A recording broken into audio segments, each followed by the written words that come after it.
Bonjour, c'est Cryptolyse. Aujourd'hui, on va parler de Matic, la crypto-monnaie de la blockchain Polygon. Polygon, je vous en parle déjà depuis vraiment longtemps. C'est une de mes blockchains préférées pour plusieurs raisons. Déjà, de 1, c'est une layer d'or, même on peut la considérer comme une sidechain, mais pour la simplicité, on va dire que c'est une layer 2 d'Ethereum. Donc, on est quand même sur une couche supérieure à Ethereum, on garde toutes les spécificités d'Ethereum. Et globalement, Polygon, c'est quoi? C'est un projet qui n'arrête pas de grandir, qui grandit à une vitesse monumentale, qui lève des fonds de façon monumentale et qui s'améliore de façon monumentale.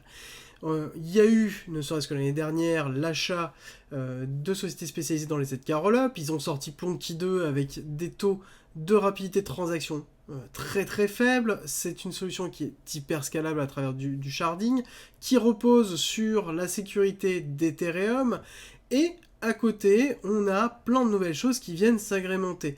À côté, nous avons notamment leur dernière nouvelle qui est Polygon Avail, donc A-V-A-I-L, pour Available, donc disponible, qui est en fait leur kit de modularité, en fait une partie de modularité, qui est disponible, qui est une blockchain qui permet de déterminer si les données sont disponibles ou non. Alors, vous allez me dire, ça ne sert à quoi? Ça sert principalement à l'interopérabilité, parce que les autres blockchains qui sont gravitent autour, ou les blockchains qui gravitent au-dessus, comme par exemple des ZK Rollup, ou des Optimism Rollup, vont avoir besoin de savoir l'information dans quel bloc elle est, et est-ce qu'elle est disponible ou non, ou est-ce qu'elle a déjà été validée par la chaîne inférieure. Le fait de savoir tout de suite cette information-là va donner en fait des énormes gains en performance, et ça instaure justement Matic et donc Polygon comme étant un acteur majeur de mi-couche. Alors, je n'ai pas trouvé d'autres mots pour exprimer ça, c'est pas une surcouche, c'est pas une sous-couche. La sous-couche, c'est Ethereum. Les surcouches vont être construites sur Polygon.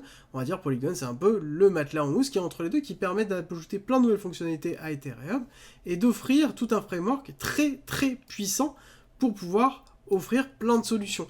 Notamment, ils ont sorti leur Supernet qui est un réseau Polygon disponible directement et paramétrable, sur lequel est greffé ce réseau Supernet sur le réseau Polygon. Donc ça permet d'avoir quelque chose d'autrement paramétrable, très performant, et donc plein de solutions ont commencé à l'utiliser, notamment des grosses solutions de paiement. On se retrouve, on voit que c'est notamment propulsé par Polygon Edge, donc qui est encore une solution de Polygon. Et c'est là où on voit que l'attirail et l'ensemble des outils mis à disposition par Polygon ne cessent de croître et sont vraiment en cohérence avec les besoins réels de l'écosystème.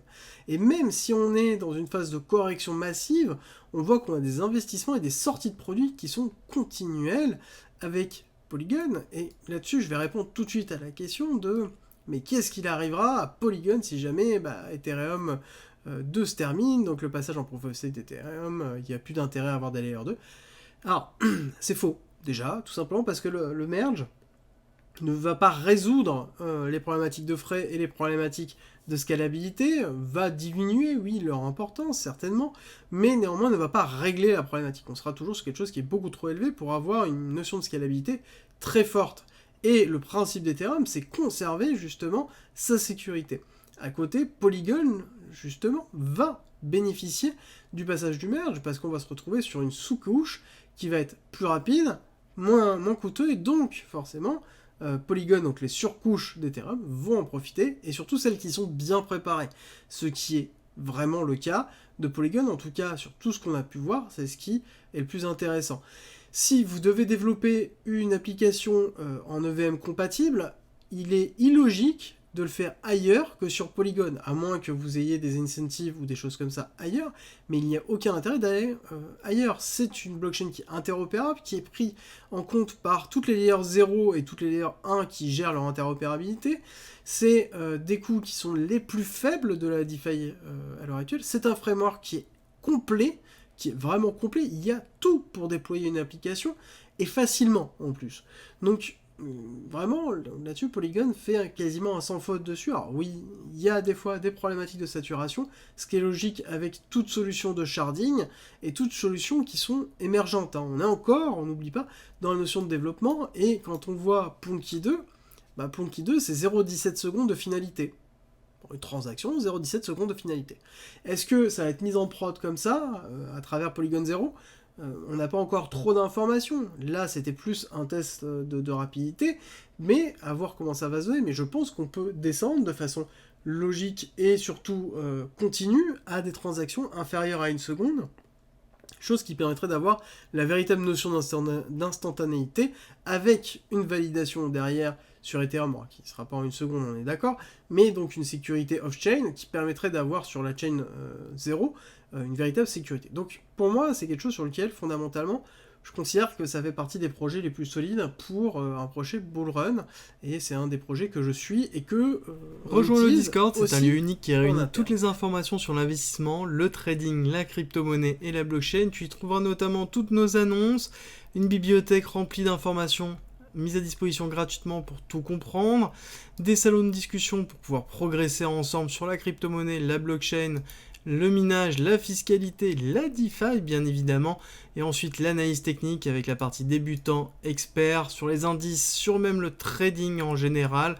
Ensuite tu as la partie communautaire avec nos signaux bien évidemment, et ensuite les services communautaires, donc de la communauté à la communauté, ainsi que les annonces de recrutement et des salons de discussion pour discuter de chacun des coins, de tes coins préférés. Ensuite, en étant membre du Discord, tu as accès à cryptolis.fr avec plein de guides écrits mis à disposition gratuitement, ainsi qu'un ensemble de vidéos mises à disposition gratuitement, sur lequel tu vas y retrouver plein d'informations pour pouvoir te former notamment sur la psychologie, la DeFi, l'investissement, le trading, l'analyse technique bien évidemment, ainsi que les futurs, la gestion des futurs, construire sa propre stratégie, comprendre la technologie de la blockchain et encore avoir accès aux lives, tout simplement rediffusés, qui sont sur le Discord où on traite justement de sujets d'actualité, on discute ensemble et on va plus loin. D'ailleurs, si tu veux aller plus loin, le premium est à disposition et n'hésite pas à nous rejoindre sur le Discord et à poser des questions dessus, tu auras toutes les informations. Si tu aimes mon contenu, like, partage et abonne-toi, ça m'aide énormément. Alors, on va terminer la partie fondamentale, on attaque la partie technique où Polygon, très intéressant, on voit qu'il y a une longue période de développement et d'accumulation forte, accumulation qui a donné une accélération en février 2021, première accélération retracement, énorme accélération avec l'avènement de la DeFi. Si vous suivez mes différentes vidéos, vous savez un petit peu ce que je vais vous dire. Ethereum saturé, tout le monde cherchait des autres blockchains qui étaient EVM principalement compatibles pour pouvoir porter leurs applications et profiter de faibles coûts. Matic a su et Polygon a su séduire avec notamment une accélération du cours monstrueuse qui s'est effectuée en mai et ensuite un retracement, réaccélération qui assure de fin mai. Donc là-dessus on a bien eu une prise de profit massive, retracement et retest. Alors là c'est toute une question de ce qui est en cours, ça qui est intéressant. On a deux schémas de Wyckoff qui s'affrontent. On a le BC ARST SO UT cassure validation de la distribution.